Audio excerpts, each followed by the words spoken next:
Hey guys, this is John with Gamester81.com. I'm here with Sean. He's one of the programmers for Epic Mickey 2 Power of 2. How are you doing, Sean? I'm doing very well, thank you. So tell us a little bit more about Epic Mickey 2 and how it's a little bit different than the first one. So on the first game, when we were showing that off to people at trade shows like this, there was three major things that we heard about from the fans. One was that we didn't have any voice acting in the game, or the voice acting that we did was more of the just sound effects. So we've added full voice acting to the game.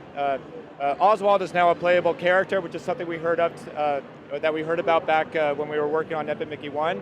And he's actually voiced by Frank Welker, who was the voice of Megatron in the 1980s, is also the voice of Curious George. So that's something that fans kind of geek out over. Also, we are now available on all three major consoles, which is something that we were missing on the last title. Is this continuation from the first story, or is it an all new story? Yeah, it's a direct continuation from the last adventure. Awesome. And so, what are some of the abilities that Oswald can do? So Oswald has a remote control in the game that he uses. So Mickey has the paintbrush that paints in fins, and he uses that to change the environment and also affect the characters that are in the game. Oswald has a remote control which gives off an electric beam.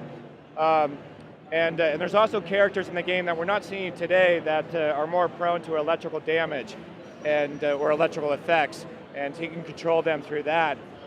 He can also, as part of a throwback to the old cartoons, he can detach his arm and use that as a boomerang, or as we call it, the boom armorang, and he can use that to stun enemies or to pick up items in the world. Now, as a programmer for this game, what was the experience like working on it? Well, you know, it's funny, it's like you love working on these games, but as you guys probably know, game developers tend to spend a lot of time on this.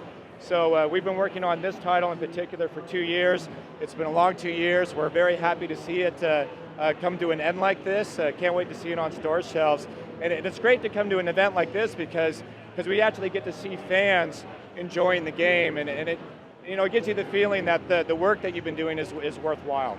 How's the feedback been from the fans at PAX? It's been fantastic. Love coming to a place like PAX. Love seeing the people playing the game. Has there been a release date yet for this game? Yes, it's November 18th, which is also Mickey's birthday. Oh, okay. How old is Mickey turning? Oh, God. So I'd have to do some math on the spot here. So I think it's like 1928. Okay. So we're looking at 190s. Yeah. Cool. So what else about this game do you like about it? Well, I love that it's the kind of game that adults can play with their children, and I think it's something that both age groups are going to enjoy. Children are just naturally drawn to the Disney experience. They love Mickey Mouse. They love the rich colors, but there's enough in here for a hardcore gamer to get jazzed about. So it's not the kind of game that I would play with my children, and then once I put them to bed, just stop.